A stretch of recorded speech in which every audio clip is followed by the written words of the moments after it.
I'm undefeated in debates publicly. I do say publicly because I've been debating before 2015, but just y'all didn't really know who I was until 2015. I'm undefeated in debates publicly since 2015, so that's going on almost 10 years. I'm 2-0 against Harvard. I had a debate with a Harvard professor on the subject of Egypt, and they backed out. And I believe I had another debate with Harvard on the subject of the evolution theory, and they backed out. So by them backing out, I'm counting them as losses. And with that being said, the reason for them backing out is because they said the professor wanted to debate me, but then the college told me to send my premise in. And once I sent my premise in, I know for a fact he synced my stance and realized he couldn't beat me. So he said he don't want to debate somebody that's younger than him, aka copped out. So I'm taking that as a tool. I'm taking that as a win. Now with that being said, I run an online university. It's the #1 black university in the world. It was #1 on the App Store April 30th, 2021. It would have stayed #1 if it wasn't sabotaged by, sadly, a black employee that I hired. And, sometimes people do hate or jealous things, but it's okay. And with that being said, on that university, I have over 1,000 hours of content that I myself have done the research on via a multi-million-dollar library I have at my house.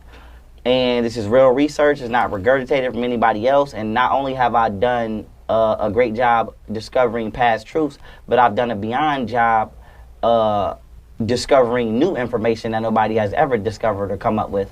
I have totally dissipated and debunked all religions in the world, including Hinduism as well. And I say that because nobody ever gets on Hinduism, but I got on that as well and show how it came from the Greeks and how the word Hindu is actually not Sanskrit. The word Hindu is actually Arabic, and it means slave. And I consider myself today to be an Atenist, which is the way of life. I don't like to say religion because religion means religion. To religion you to a Roman army. Religion by definition is a Roman army of 2,000 plus men, and ain't none of us white. And with that being said, I'll say a way of life because Buddhism is considered a way of life, and Atenism is the Egyptian form of Buddhism, and it is the teaching that the Pharaoh Akhenaten attempted to bestow upon his people, which is why they like to slander him and say he's the weakest pharaoh, when really he was the strongest pharaoh.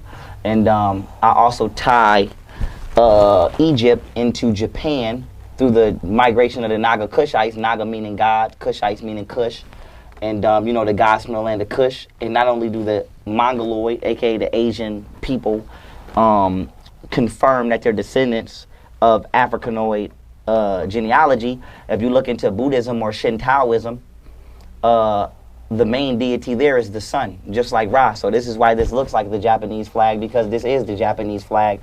Just in Egypt, we would call it Ra or Aten, and in Japan, they may just refer to it via their deity names in Japanese.